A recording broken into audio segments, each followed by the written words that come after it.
Today, Japan is recognized as both a major economic force and a leader in technology.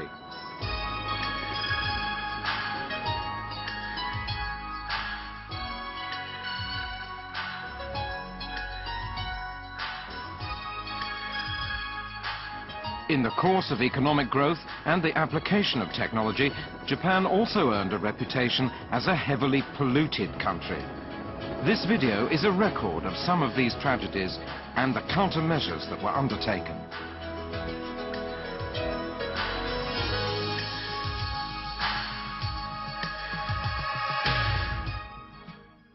After World War II, Japan went through an intense period of economic reconstruction. In a 1956 white paper on the economy, the Japanese government announced the era of post-war reconstruction has ended.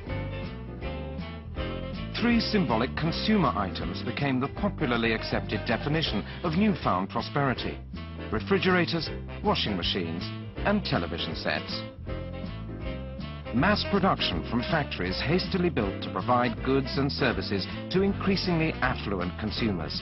Mass production, mass consumption.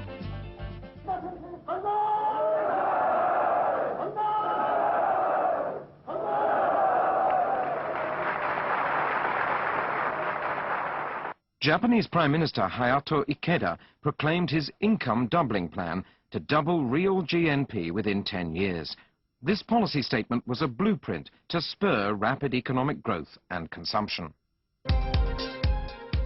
Japan put great emphasis on the development of technologies in the heavy and chemical industries. Many seashores throughout the country were reclaimed to build high-technology petrochemical complexes. Public transport systems such as highways and bullet train lines were constructed in rapid succession.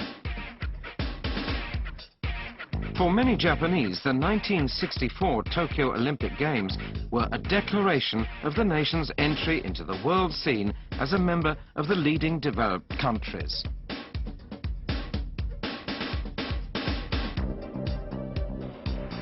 Unprecedented economic growth from the late 1950s until well into the 1960s doubled national income within 7 years.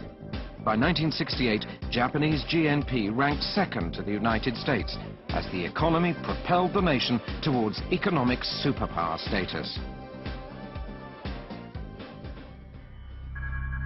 But excessive priority on economic development and increased production created devastating pollution problems for Japan.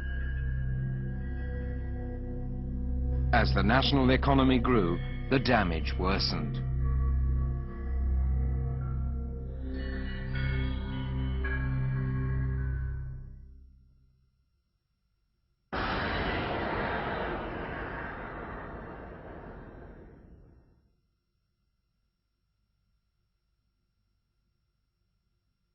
The Jinzu River runs from the central mountains to the Sea of Japan.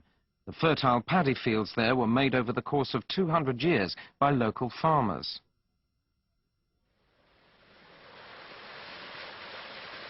The Jinzu River irrigated a vast area of adjacent rice paddies and provided the surrounding areas with water for drinking and daily use.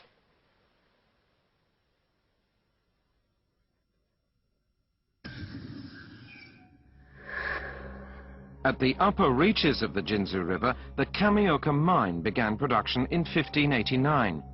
3 centuries later, in the 1880s, industrialization turned the Kamioka mining station into the nation's leading smelter of lead and the byproduct sulfuric acid.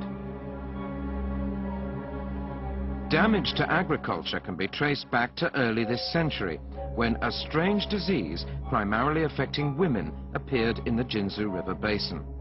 The disease was characterized by extreme pain throughout the entire body. It was later named Itai Itai, or it hurts, after the victim's screams at the unbearable pain. Patients' bones were broken at the slightest movement, and each breath was drawn in agony.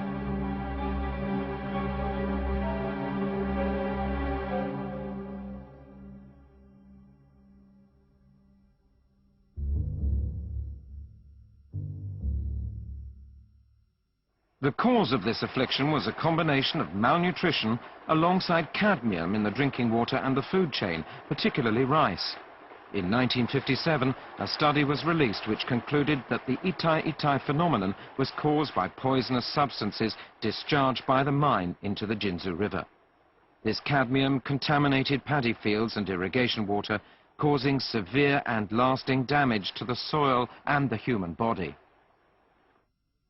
Water, which previously sustained life, became instead a carrier of deadly poisons.